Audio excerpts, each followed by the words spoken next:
আসসালামু আলাইকুম বন্ধুরা, আমার চ্যানেলে আপনাদের সবাইকে স্বাগত জানাই। বন্ধুরা, আমি আজকে আপনাদের সঙ্গে শেয়ার করব চিংড়ি আর আলু দিয়ে দারুণ একটা পাকোড়া রেসিপি। এর জন্য আমি নিয়ে নিয়েছি এখানে রসুন আছে, আদা আছে, আলু, কাঁচা লঙ্কা আর চিংড়ি মাছ। আমি এগুলো সব একসাথে মিক্সারে বেটে নিয়েছি। দিয়ে দিচ্ছি স্বাদ অনুযায়ী লবণ, হলুদ গুঁড়ো, চিলি ফ্লেক্স, ধনেপাতা কুচি, বেশ অনেকটা করে দিলাম। এবার এর মধ্যেই দিয়ে দেব কিছুটা বেসন দিয়ে এবার এগুলো খুব ভালো করে হাত দিয়ে একসাথে একটা মিশ্রণ তৈরি করে নেব।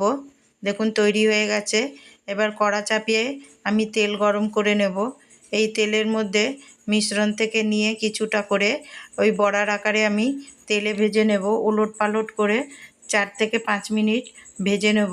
এগুলো খুব তাড়াতাড়ি তৈরি হয়ে যায়। বিকেলবেলা চায়ের সাথে খাওয়ার জন্য খুবই দারুণ লাগে, আর ভাতের সাথেও খাওয়া যায়। দেখুন ওলট পালট করে আমি ভেজে নিয়েছি। এবার এগুলো আমি একটা পাত্রে তুলে নেব। দেখুন কত সুন্দর কালার এসছে। আর বাকি বড়াগুলো আমি ঠিক এইভাবেই ভেজে নেব। দেখুন সব বড়া ভাজা হয়ে গেছে। আমি আপনাদের একটা ভেঙে দেখাচ্ছি। বাড়িতে অবশ্যই একবার ট্রাই করবেন, করে আমাকে কমেন্ট করে জানাবেন কেমন হয়েছে। আমার রেসিপি ভালো লাগলে প্লিজ আমাকে সাপোর্ট করবেন, আমার পাশে থাকবেন। দেখা হচ্ছে আবার পরের ভিডিওতে। আল্লাহ হাফেজ।